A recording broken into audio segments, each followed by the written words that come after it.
That's why I believe that we need to really spend some time on restructuring our educational systems. We need significant reform in our educational systems, because if 50% of the students, even if only 10% of the students are failing, excuse me, students aren't failing, systems are failing students. That's something that I've learned to just, I used to say students fail, but students don't fail. Our Indian students don't fail. The systems fail them. And I know that firsthand because I've worked with kids, worked with students a long time to know that every student that I've ever interacted with had the capability of learning and being successful in an educational system. You just have to work with them. You just have to create different kinds of environments. Now, having said that, I think if we can get that right, we're on the verge of becoming the best educated people in America. I believe that. I believe that American Indian people can be the best educated people in America.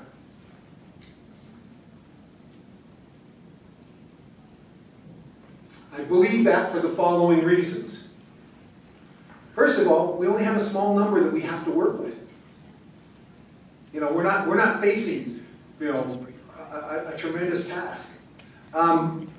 There are about 700,000 school-age American Indian students in the United States. 700,000 students. We can do that, huh? If you took 10,000 and maybe one, if you took one, we could do this. I know we could do this. I know that we could change the dynamics of what's happening with our students because that number is so small. You know, the other thing that I recognize is that we are indeed, truly, a highly intelligent, educatable people. Hence the story at the beginning. You know, that young man, that pitcher, used his mind to solve a problem. And our students can do that. I know we can do that. And even more importantly, the reason that I believe this is that we are led by dynamic women who've never given up their roles as educators in their families.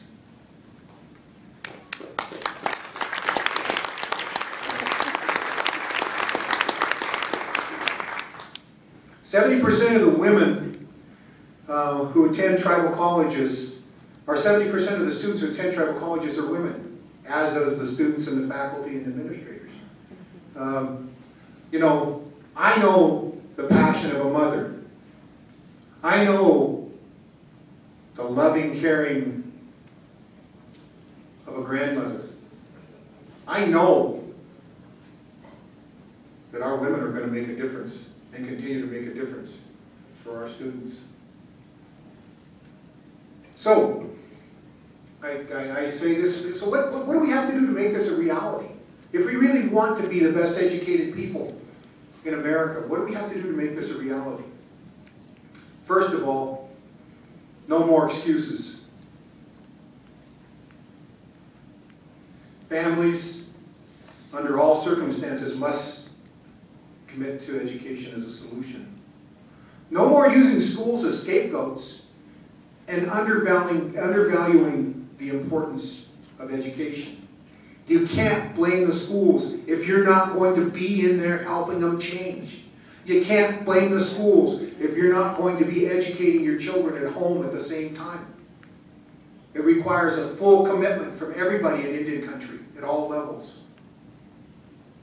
The other thing that needs to happen is in our communities, we have to eliminate drug and alcohol addictions. They have to be gone because that holds us back. We have to make a commitment to that. Schools must become places of refuge for students if they cannot feel secure at home. They need to have an environment where they can be comforted, fed, clothed, and even housed if need be. We can't have kids coming to school who couldn't sleep at night because their home environment was so harsh that they were afraid that somebody was going to kill them. So they didn't sleep. Well, how can that child learn coming from an environment like that? We have to find ways to make accommodations for those kinds of situations. We can't afford to lose those students because something's happening at home. We have a responsibility to every child to guarantee that they have an opportunity for a successful education. There can no longer be any disconnects from the home and the school. Schools have to become new centers of education and community centers. I think if you look at the tribal college model, you'll see that. Tribal colleges are really community centers. They do a lot beyond the role of higher education. I think that we've got to stop that line that, when a student goes home, they stop learning. Or when they go to school, they stop learning. Tribal governments and higher education departments must make education the #1 priority and must make a commitment to educational excellence. Throughout the years that I've been involved in education, I don't think I can count on one hand the number of times I've talked to a school administrator, I've talked to somebody in charge of a school system, or somebody that was in the higher education department at a tribe, where they said, I want my school, I want our reservation to have the best schools in the country. I'm going to make sure that my school or my reservation has the best schools in the country. I've never heard anybody say that. We need to start saying that.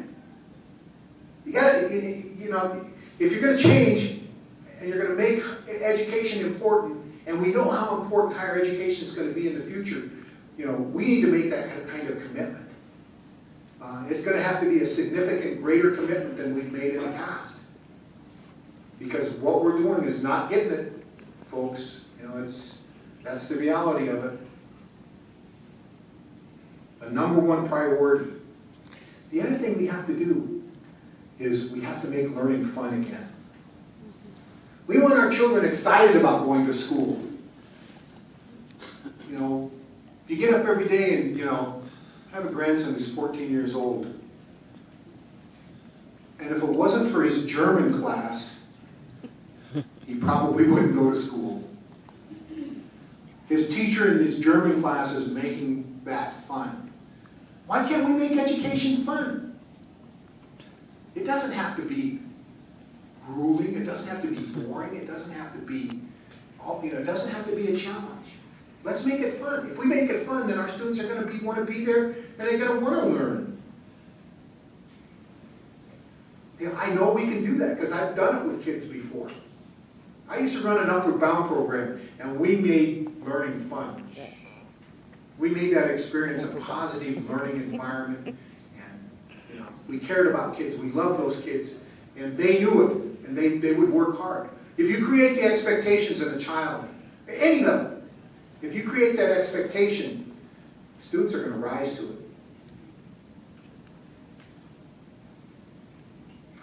Education has to be fun, exciting, and challenging. Failing students is not an option. We must dream beyond all our expectations.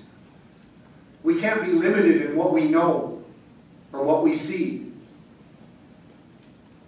We have to think outside the box. And in some cases, we have to think in the circle. We can no longer view ourselves as victims of a national tragedy. We got to get beyond that, folks. We're no longer victims. We control our own destiny. That's what self-determination is about. We control our own destiny today. There's no more excuses.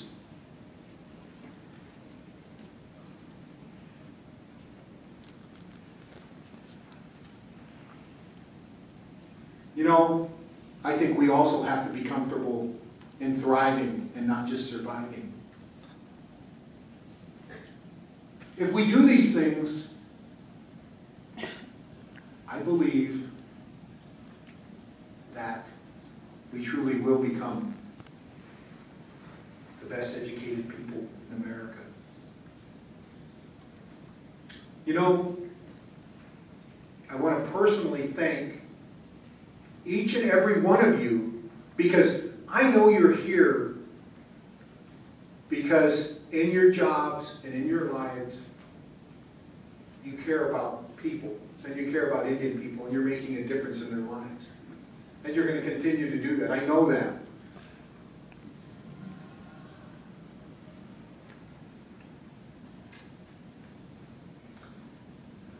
Let me share one more thing with you about what I do before I close.